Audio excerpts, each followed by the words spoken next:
नमस्कार। जरा सोचिए, एक ऐसी दुनिया जहां आपकी जेब में या बटुए में रखे नोट और सिक्के वो म्यूजियम की चीज बन जाए। मतलब बीते जमाने की बात। आज हम एक ऐसे ही देश पर गहराई से बात करने वाले हैं जिसने ये असल में कर दिखाया है। 100% डिजिटल पेमेंट्स। हाँ, बिल्कुल। हमारे पास जो जानकारी है, जो स्रोत हैं, वो बताते हैं कि ये कैसे हुआ। ये जो अभूतपूर्व बदलाव है ना, इसकी पूरी कहानी। सही। तो आज हमारा मकसद है ये समझना कि ये सब मुमकिन कैसे हुआ, क्या सोच थी इसके पीछे, और इसके असल मायने क्या हैं, न सिर्फ उस देश के लिए बल्कि शायद हम सब के लिए भी। बिल्कुल। और ये चर्चा आज के समय में बहुत जरूरी भी है, क्योंकि देखिए, दुनिया भर में डिजिटल पेमेंट्स तो बढ़ ही रहे हैं। हाँ, तेजी से। हाँ, बहुत तेजी से। लेकिन किसी पूरे देश का मतलब 100% कैशलेस हो जाना, ये अपने आप में एक बहुत बड़ी, एक असाधारण बात है। सही। तो ये एक ऐसा मील का पत्थर है जिसके बारे में जानना, उसे समझना बहुत जरूरी है। तो सवाल ये है कि वो देश कौन सा है जिसने ये कर दिखाया। ये है यूरोप का एक छोटा सा देश, लेकिन तकनीक में जैसा आपने कहा बहुत आगे। एस्टोनिया। एस्टोनिया, हाँ। जानकारी यही है कि एस्टोनिया दुनिया का पहला ऐसा देश बन गया है जहां पेमेंट का तरीका 100% डिजिटल है। मतलब नकद लेन देन जीरो, बिल्कुल खत्म। जीरो कैश सुनने में भी अजीब लगता है ना? हाँ, बिल्कुल। और इसका मतलब क्या है, जरा इस पर सोचें। वहां आप सच में, मतलब सचमुच कैश की कोई जरूरत ही नहीं है। कोई जरूरत नहीं। चाहे आपको सुबह की कॉफी लेनी हो, या टैक्सी का किराया देना हो, बच्चों की स्कूल फीस भरनी हो, या फिर सरकारी टैक्स, हेल्थ सर्विस का पेमेंट, सब कुछ। हमारे स्रोत यही बताते हैं कि हर एक चीज मोबाइल से या डिजिटल वॉलेट से हो रही है। हाँ, और सबसे दिलचस्प बात जो मुझे लगी वो ये कि ये सिर्फ बड़े शहरों या मॉल वाली दुकानों तक ही नहीं है। अच्छा। हाँ, मतलब जो छोटे लोकल बाजार होते हैं ना, जहाँ अक्सर हम सोचते हैं कि कैश ही चलता होगा। हाँ हाँ, सब्जी मंडी या वैसे। बिल्कुल, वहाँ भी अब सिर्फ ई पेमेंट ही चलता है, मतलब कैश लेते ही नहीं है। कमाल है। ये तो दिखाता है कि बदलाव कितना गहरा है। हाँ, बिल्कुल। पूरे सिस्टम ने रच बस क्या है। लेकिन सवाल ये है कि ये हुआ कैसे? क्या ये मतलब रातों रात हो गया, या इसके पीछे कोई लंबी कहानी है? स्रोत तो इशारा करते हैं कि ये अचानक नहीं हुआ। नहीं, बिल्कुल नहीं। ये कोई अचानक हुई घटना नहीं है।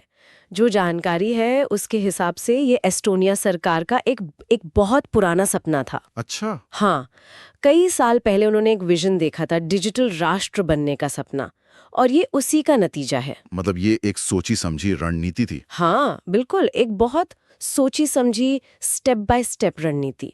इसकी नींव उन्होंने बहुत पहले रखनी शुरू कर दी थी, शायद 90s के आखिर में या 2000 की शुरुआत में ही। अच्छा, तो वो क्या कदम थे, मतलब क्या खास रणनीतियां थीं जिन्होंने इसे मुमकिन बनाया? देखिए, कई लेवल पे काम हुआ। सबसे पहली और शायद सबसे जरूरी चीज जो स्रोतों से पता चलती है, वो है एस्टोनिया का मजबूत डिजिटल इंफ्रास्ट्रक्चर।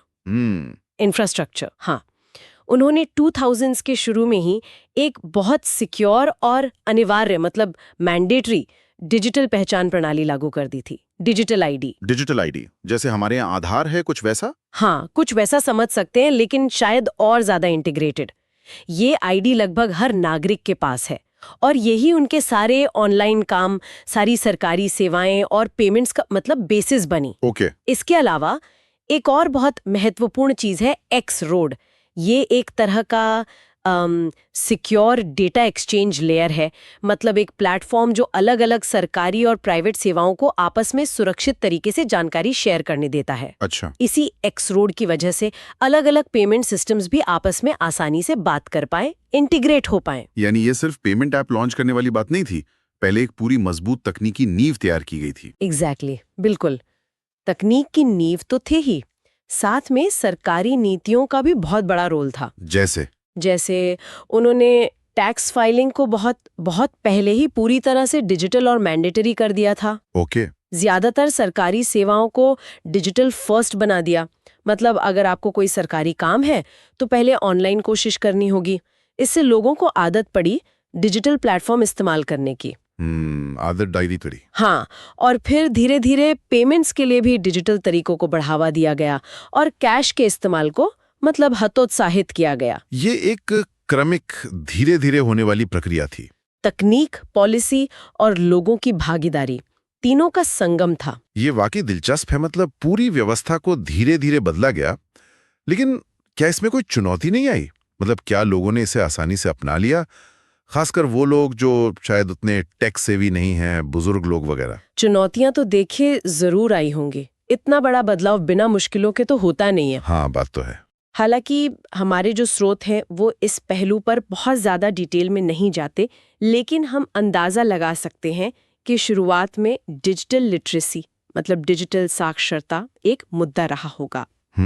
लोगों के मन में सिक्योरिटी को लेकर, प्राइवेसी को लेकर भी चिंताएं रही होंगी। डर रहता है ना कि पैसा कहीं गायब ना हो जाए। बिल्कुल, भरोसा सबसे जरूरी है। हाँ, तो इन दस्तावेजों से ये पता चलता है कि सरकार ने डिजिटल लिटरेसी के लिए काफ़ी कार्यक्रम चलाए और लोगों का भरोसा जीतने के लिए सुरक्षा पर, सिक्योरिटी पर बहुत जोर दिया।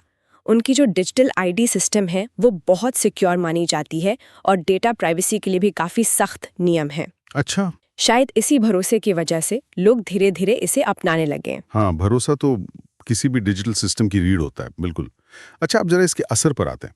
ये जो 100% डिजिटल पेमेंट व्यवस्था है, इसका नतीजा क्या निकला? स्रोत किन फायदों की बात करते हैं? ट्रांसपेरेंसी में जबरदस्त बढ़ोतरी हुई है। पारदर्शिता कैसे?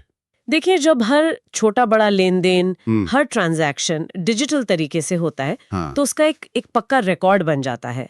डिजिटल फुटप्रिंट जिसे कहते हैं। हाँ। उसे ट्रैक किया जा सकता है, उसका ऑडिट हो सकता है। हाँ, तो हाँ। इससे क्या होता है कि पैसे का कोई अवैध लेन देन या उसे छुपाने की गुंजाइश वो बहुत कम हो जाती है। अच्छा, और शायद इसी से जुड़ा हुआ दूसरा फायदा भी बताया गया है, भ्रष्टाचार में कमी। हाँ बिल्कुल, जाहिर है जब सब कुछ रिकॉर्ड पर है तो सरकारी लेवल पर हो या प्राइवेट लेवल पर घूसखोरी या काले धन का लेन देन वो बहुत मुश्किल हो जाता है। ट्रेस हो जाएगा। हाँ, डिजिटल फुटप्रिंट जो है वो करप्शन को रोकने में एक बहुत ताकतवर हथियार साबित हो सकता है। ये सीधे तौर पर ट्रांसपेरेंसी बढ़ने का ही नतीजा है। सही बात है। व्यवस्था ज्यादा फॉर्मल हो जाती है। और यहाँ एक आंकड़ा है जो मुझे तो वाकई चौंका गया। इन रिपोर्ट्स में ये बताया गया है कि इस पूरी डिजिटल व्यवस्था की वजह से एस्टोनिया का हर नागरिक औसतन हर साल 5 दिन बचा रहा है। 5 दिन? हाँ, 5 वर्किंग डेज। ये समय की बचत वाला जो पहलू है ना, इसे हम अक्सर अनदेखा कर देते हैं, लेकिन ये बहुत बहुत महत्वपूर्ण है। हाँ, बिल्कुल। जरा सोचिए, बैंक जाने में लगने वाला समय, एटीएम की लाइन, नकद गिनना, संभालना, बिल भरने के लिए काउंटर पर जाना, इन सब में कितना वक्त जाता है ना? हाँ, बहुत जाता है। जब ये सारे काम आपके मोबाइल से कुछ सेकंड्स में हो जाते हैं, तो वो जो समय बचता है वो आप अपने किसी निजी काम में लगा सकते हैं या कुछ और प्रोडक्टिव कर सकते हैं। तो ये सिर्फ सुविधा नहीं है, ये एक तरह से प्रोडक्टिविटी में बढ़ोतरी भी है। बिल्कुल, बिल्कुल। अगर एक नागरिक साल में 5 दिन बचा रहा है, तो पूरे देश के लेवल पर सोचिए, कितने मानव घंटे, कितने मैन आवर्स बच रहे हैं। हाँ, बात तो है। इसका सीधा असर अर्थव्यवस्था की एफिशिएंसी पर, उसकी प्रोडक्टिविटी पर पड़ता है। ये दिखाता है कि टेक्नोलॉजी सिर्फ चीजों को आसान नहीं बनाती, वो हमारा सबसे कीमती रिसोर्स टाइम उसे भी बचा सकती है और उसका एक आर्थिक मूल्य भी है। स्रोत इसी बड़े आर्थिक प्रभाव की ओर इशारा करते हैं। तो अगर हम संक्षेप में कहें, एस्टोनिया के इस कदम से पारदर्शिता बढ़ी, भ्रष्टाचार कम हुआ, लोगों का कीमती समय बचा और शायद अर्थव्यवस्था को भी बूस्ट मिला। हाँ, मोटे तौर पर यही मुख्य फायदे दिखते हैं। क्या कोई और पहलू है जिस पर हमें ध्यान देना चाहिए? हाँ, एक और बात है जो इन दस्तावेजों से सामने आती है, वो ये कि ये सिर्फ पेमेंट सिस्टम का डिजिटलीकरण नहीं है। अच्छा। हाँ, ये एस्टोनिया का जो एक बड़ा विजन है ना, डिजिटल सोसाइटी बनाने का, ये उसका एक हिस्सा भर है। वहाँ वोटिंग से लेकर हेल्थ रिकॉर्ड तक, मतलब लगभग हर नागरिक सेवा डिजिटल है। तो पेमेंट्स का 100% डिजिटल होना वो इसी पूरे इकोसिस्टम का एक लॉजिकल अगला कदम था। अच्छा, मतलब ये आइसोलेशन में नहीं हुआ? नहीं, बिल्कुल नहीं। ये दिखाता है कि कैसे जीवन के अलग अलग पहलुओं को डिजिटल तरीके से एक साथ जोड़ा जा सकता है। ये तो सच में भविष्य की एक झलक जैसा लगता है। अच्छा, अब जरा एस्टोनिया से आगे बढ़ते हैं। और दिलचस्प बात यह है कि इन स्रोतों में भारत का भी जिक्र आता है, खासकर यूपीआई के संदर्भ में। हाँ, यूपीआई की सफलता ने तो वाकई दुनिया भर का ध्यान खींचा है। भारत ने जिस तेजी से और जिस बड़े स्केल पर डिजिटल पेमेंट्स को अपनाया है वो अभूतपूर्व है। हाँ वाकई। यूपीआई ने मोबाइल से तुरंत बैंक टू बैंक पेमेंट को इतना आसान बना दिया है कि आज ये करोड़ों लोगों की रोजमर्रा की जिंदगी का हिस्सा है। बिल्कुल। और यहीं पर स्रोत एक बड़ा सवाल उठाते हैं। वो कहते हैं कि भाई जब एस्टोनिया जैसा छोटा देश जिसकी आबादी मुश्किल से 13 लाख है, हाँ, बहुत कम। हाँ, जब वो 100% डिजिटल पेमेंट हासिल कर सकता है, तो भारत जैसा देश जिसकी आबादी 140 करोड़ से ज्यादा है और जो डिजिटल पेमेंट में ऑलरेडी एक ग्लोबल लीडर बन चुका है, क्या उसके लिए भी ये संभव है? क्या भारत अगला 100% डिजिटल पेमेंट वाला देश बन सकता है? ये बहुत ही अहम और सोचने वाला सवाल है। स्रोत यहाँ एक संभावना की ओर इशारा तो करते हैं, लेकिन हमें थोड़ा यथार्थवादी भी होना पड़ेगा। एस्टोनिया और भारत की परिस्थितियां वो बहुत अलग हैं। जैसा आपने कहा, सबसे बड़ा अंतर तो स्केल का ही है।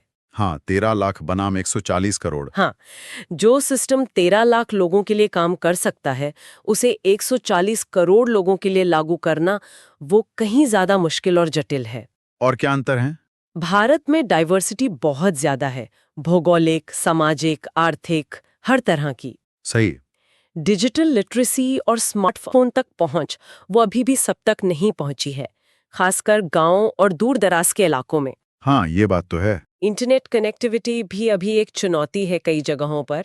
और इसके अलावा भारत में कैश पर निर्भरता, खासकर जो अनौपचारिक अर्थव्यवस्था है, इनफॉर्मल इकोनॉमी, उसमें अब भी काफी ज्यादा है। एस्टोनिया को शायद इन चुनौतियों का सामना इस स्केल पर नहीं करना पड़ा। तो क्या इसका मतलब यह है कि भारत के लिए लक्ष्य नामुमकिन है? नामुमकिन शायद नहीं, लेकिन रास्ता बहुत अलग होगा और शायद ज्यादा लंबा भी। अच्छा। देखिए, भारत का यूपीआई मॉडल शानदार है, इसमें कोई शक नहीं, लेकिन ये मुख्य रूप से पेमेंट के लिए है। एस्टोनिया का जो मॉडल है वो एक इंटीग्रेटेड डिजिटल आईडी और data exchange layer x road पर आधारित है। हाँ, वो आईडी वाली बात। हाँ, वो सरकार और नागरिक के बीच लगभग हर इंटरैक्शन को डिजिटल बनाता है।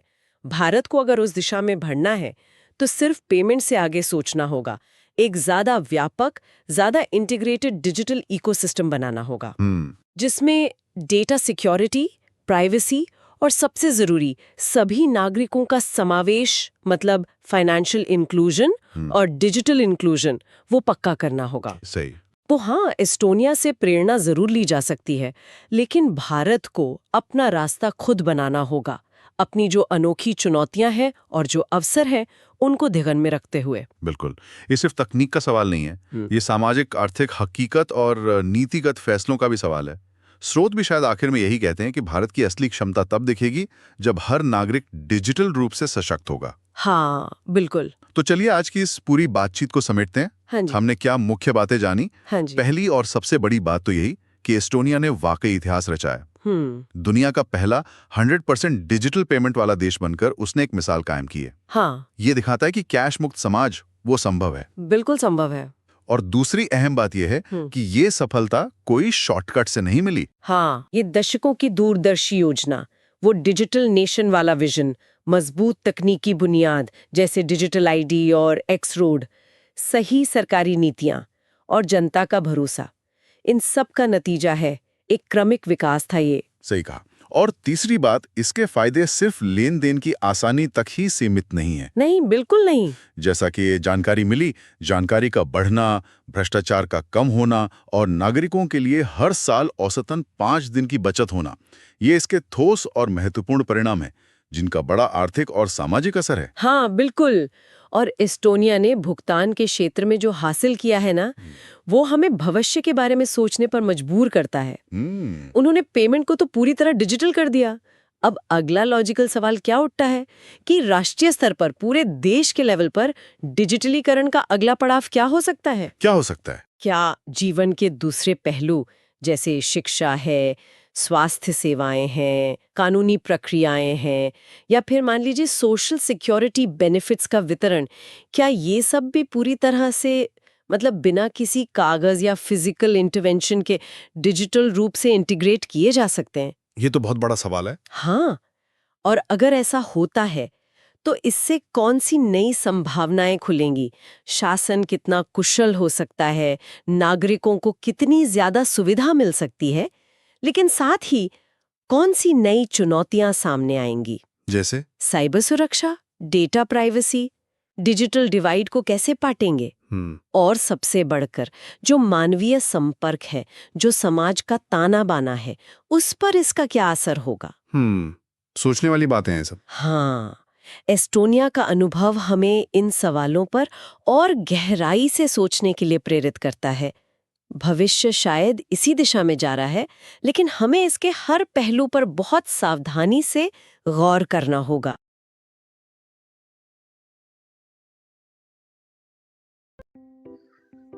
So thank you very much दोस्तों कि आपने ये वीडियो पूरा देखा, और प्लीज आपको अगर ये वीडियो अच्छा लगा होगा तो आप इस वीडियो को लाइक करिएगा, कमेंट करिएगा, सब्सक्राइब